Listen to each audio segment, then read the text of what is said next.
जय हिंद दोस्तों। आज हम आपको कैरियोटाइप और इडियोग्राम के बारे में समझाएंगे। कैरियोटाइप किसे कहते हैं? जिन लक्षणों के आधार पर हम केंद्रक के अंदर उपस्थित गुणसूत्रों की पहचान करते हैं उन्हीं लक्षणों को हम लोग कैरियोटाइप कहते हैं। तो पहचान करने का मतलब क्या होता है? पहचान का मतलब होता है कुछ तो लक्षण होंगे जिनके आधार पर उन गुणसूत्रों में आप अंतर कर सकते हैं। जैसे मानव में 23 जोड़ी गुणसूत्र होते हैं। इन 23 जोड़ी गुणसूत्रों में पहला जोड़ी जो गुणसूत्र होता है, फिर दूसरा जोड़ी होता है, इसी प्रकार से तीसरा, चौथा, पांचवा, कुल मिलाकर 23 जोड़ी बनाएंगे हम। तो कैरियोटाइप में हम देखेंगे कि पहली जोड़ी का गुणसूत्र थोड़ा बड़ा होता है, दूसरी जोड़ी का गुणसूत्र उससे छोटा होता है, तीसरी जोड़ी का गुणसूत्र उससे छोटा होता है। इस प्रकार से गुणसूत्रों की संख्या लगातार छोटी होती जाती है। अर्थात गुणसूत्र जो जोड़े के रूप में होते हैं ये लगातार छोटे होते जाते हैं। तो गुणसूत्रों का छोटा होना भी एक प्रकार का लक्षण ही है। इसी प्रकार से तमाम लक्षण होते हैं, बहुत सारे लक्षण होते हैं। उन लक्षणों के आधार पर हम गुणसूत्रों की पहचान कर सकते हैं कि 23 जोड़ी गुणसूत्र में कौन सा ये गुणसूत्र है, कौन सा अगला गुणसूत्र है जो आनुवंशिक लक्षण रखा हुआ है, जिसमें जीन पाए जाते हैं। जीन आनुवंशिक लक्षणों का वाहक होता है।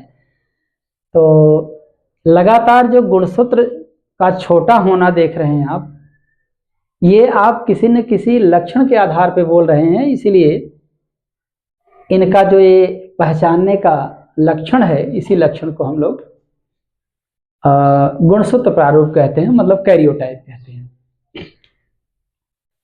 और अब इन्हीं गुणसूत्रों को हम एक ग्राफ में प्रदर्शित कर देंगे।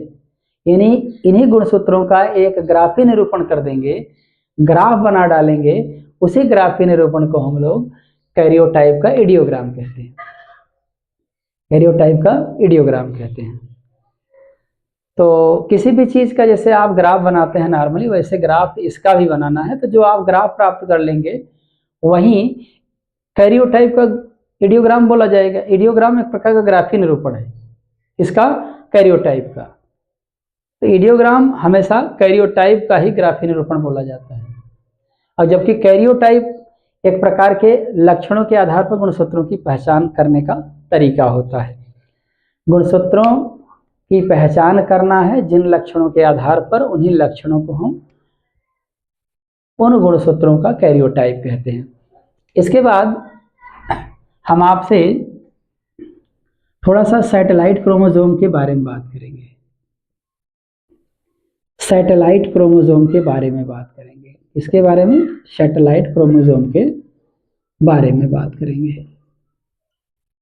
तो चलिए थोड़ा सा सैटेलाइट क्रोमोसोम के बारे में बात कर लेते हैं।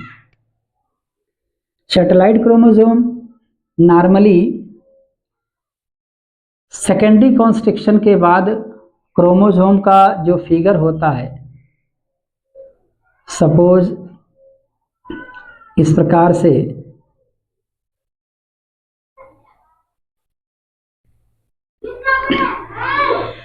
ये प्राइमरी कॉन्स्ट्रिक्शन है।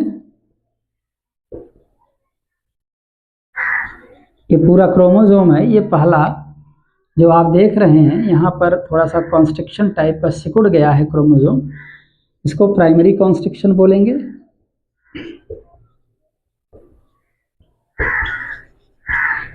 और ये आपका यहाँ पर सेकेंडरी कॉन्स्ट्रिक्शन है।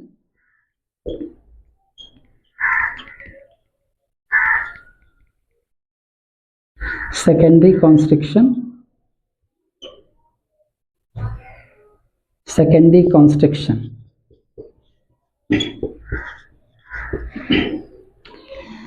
प्राइमरी कॉन्स्ट्रिक्शन और सेकेंडरी कॉन्स्ट्रिक्शन।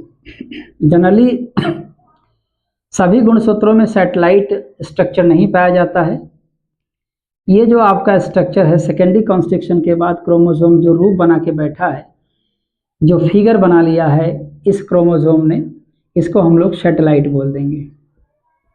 क्या बोलेंगे? सैटेलाइट। सभी गुणसूत्रों में ये सेकेंडरी कॉन्स्ट्रिक्शन के बाद सैटेलाइट वाला स्ट्रक्चर नहीं होता है, तो इसीलिए जिन गुणसूत्रों में सैटेलाइट नहीं पाया जाएगा उन्हें सामान्य गुणसूत्र बोलेंगे, और जिनमें सैटेलाइट वाला स्ट्रक्चर पाया जाता है ऐसे गुणसूत्रों को सैटेलाइट क्रोमोसोम या सैट क्रोमोसोम कहते हैं। सैट क्रोमोसोम भी कहते हैं।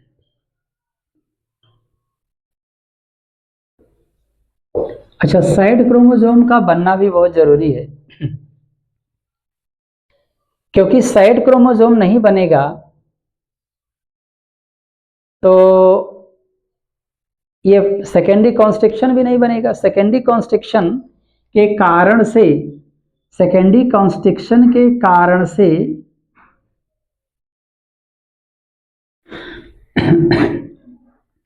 आपका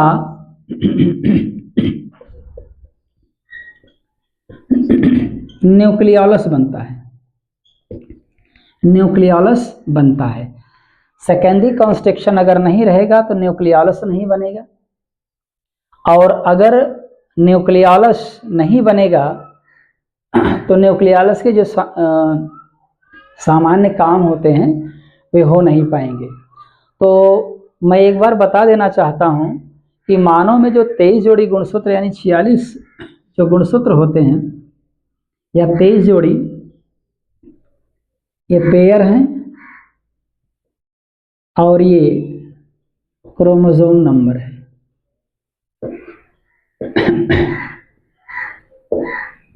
क्रोमोसोम्स, जिसमें से 13, 14, 15, 21 और 22 जोड़ी के जो गुणसूत्र होते हैं इनको सैट क्रोमोसोम के नाम से जाना जाता है। 13, 14, 15, 21 और 22 जोड़ी गुणसूत्रों को सैट क्रोमोसोम कहा जाता है। इसी प्रकार से हर जीवों में सैट क्रोमोसोम पाए जाते हैं।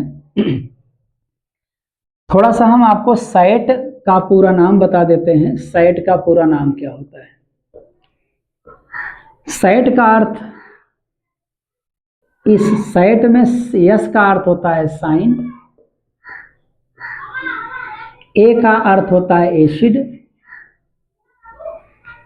और टी का अर्थ होता है न्यूक्लिनिको, थाइमोन्यूक्लिनिको, थाइमोन्यूक्लिनिको।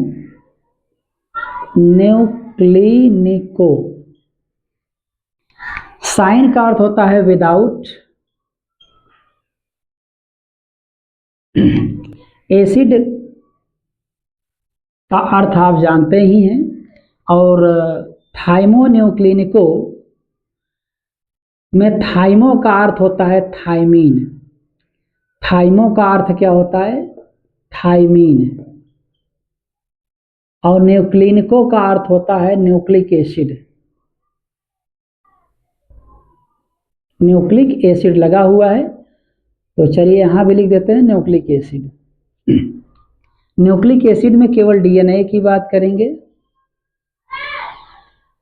बिना थाइमीन वाला न्यूक्लिक एसिड, बिना थाइमीन वाला न्यूक्लिक एसिड इस सैटेलाइट वाले स्ट्रक्चर में जो आपका क्रोमोसोम है, इतने भाग में जो आपका क्रोमोसोम का भाग लगा हुआ है, इसमें डीएनए में थाइमीन नहीं पाई जाती है। तो विदाउट थाइमीन वाला डीएनए न्यूक्लिक एसिड, इस तरीके से सैट का पूरा नाम हो जाता है। तो इसी प्रकार से हम आपको नई वीडियो के साथ मिलते रहेंगे अगले वीडियो में। तब तक के लिए थैंक्स।